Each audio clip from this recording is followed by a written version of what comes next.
Chiamiamo ora la seconda batteria.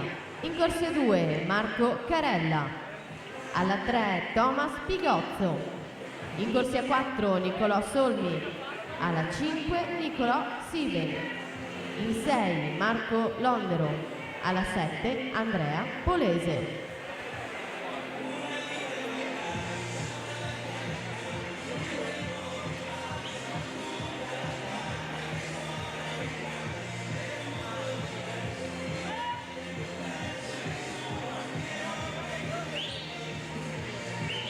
Allora attenzione, c'è una squalifica nella quinta e ultima batteria femminile. Atleta in corsia 3, Oriana Vetri, nuoto di nuoto, è stata squalificata per nuotata irregolare. Quindi diamo l'elenco delle finaliste, miglior tempo con record Giada Alzetta, quindi Giorgia Simeoni, Chiara Lucchese, Sofia Stolfi, Diamante Basso, Sofia Conte, Iza Videc e Camilla Dalla Libera con l'ultimo tempo 2:54 e 44.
Leonardo Favaro 2:32 e 07 il suo tempo, si aggiudica questa batteria numero 1 dei Due Rana 2006, partenza numero 2.